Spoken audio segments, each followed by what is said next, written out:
आपका Gyanodaya coaching centre में स्वागत है। आपका 6th सेशन चल रहा था ला बेल्डेमसन्स मर्सी, उसके कुछ भाग बाकी रह गए थे। आज मैं इसको पढ़ा रहा हूँ, उसको देखिए और समझिए। कहता है and there she lulled me asleep and there I dreamed ah woe betide the latest dream I ever dreamed on the cold hill side.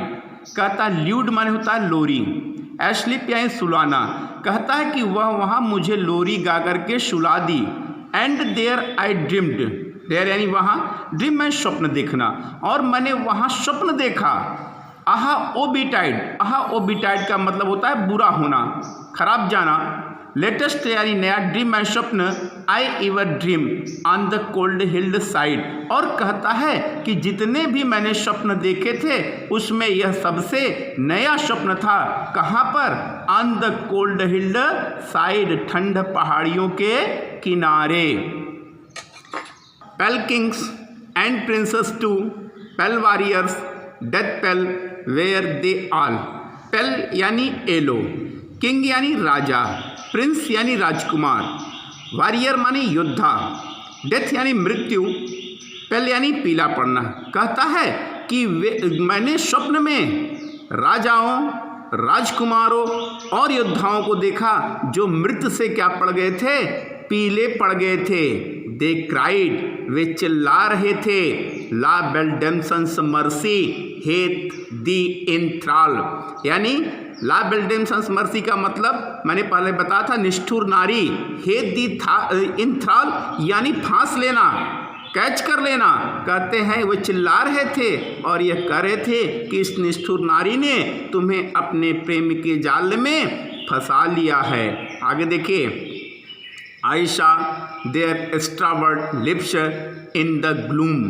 Ayesha मैंने देखा, देयर यानी उनके, एक्स्ट्रावर्ड यानी सूखे होठ या पीले होठ, ग्लूम माने अंधेरा।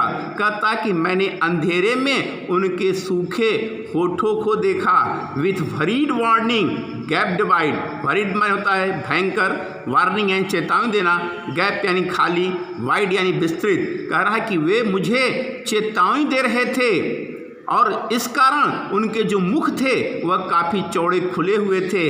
And I awake and found me here on the cold hill side.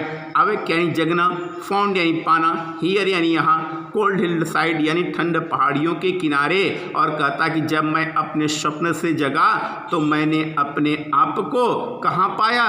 ठंड पहाड़ियों के किनारे पाया। And this is why I sojourn here alone and badly loitering। sojourn यानी ठहरना या रुकना, here यानी यहाँ, alone यानी अकेला, badly यानी दुखी मन से, loitering यानी wandering भ्रमण करना। कहता है इसीलिए मैं यहाँ ठहरा हूँ और दुखी मन से इधर उधर क्या कर रहा हूँ? घूम रहा हूँ। Though the sedge has withered from the lake, sedge यानी मैंने बताया था आपको झाड़ी, वेदर यानी सूख जाना, लेक यानी झील। कहता है कि इसीलिए झील के किनारे की जो झाड़ी है वह सूख गई है। And no bird sing, bird यानी चिड़िया, सिंग यानी गाना, और कोई भी चिड़िया गीत नहीं गा रही है।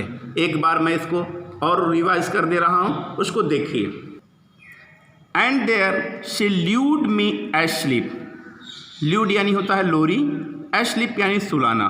कहता है वह मुझे लोरी गा करके क्या कर दी? सुला दी।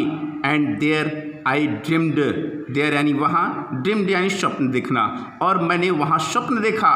आहा ओ बीटाइड, कहता है अब बुरा हुआ। ओ बीटाइड यानी बुरा होना, बेकार जाना। The latest dream I ever dream on the cold hill side, latest यानी नया, ड्रीम यानी स्वप्न, ड्रीम्ड यानी स्वप्न, कोल्ड यानी ठंडा, हिल यानी पहाड़ी, साइड माने किनारा।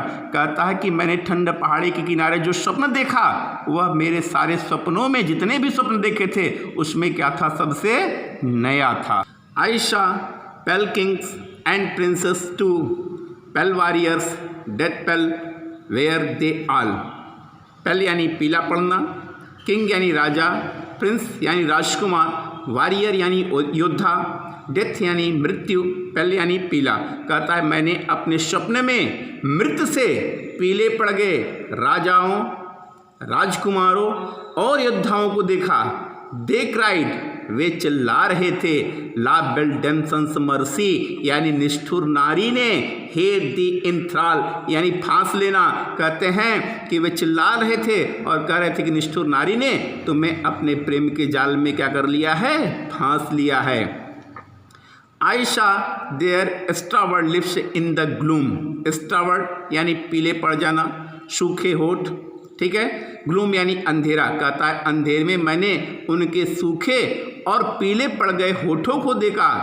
With worried warning gapped wide, worried माने भयंकर, वार्निंग यानी चेतावनी देना, गैप यानी खुला होना, वाइड यानी विस्तृत या चौड़ा। कहता है वे मुझे अंधेरे में चेतावनी दे रहे थे जिस कारण उनके मुख काफ़ी चौड़े खुले हुए थे। And I awake and found me here on the cold hill side. Awake यानी जगना, फाउंड यानी पाना, हियर यानी यहाँ, कोल्ड हिल्ड साइड यानी पहाड़ी के किनारे।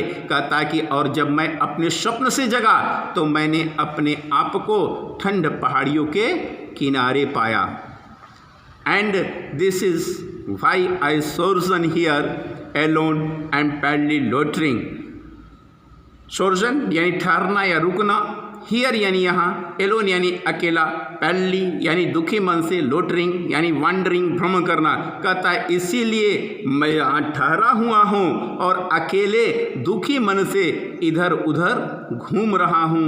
दो the sedge has withered from the lake, sedge यानी झाड़ी, वेदर यानी सूखना, लेक यानी झील। कहता है किनारे की जो झील के किनारे की जो झाड़ी है वह सूख गई है।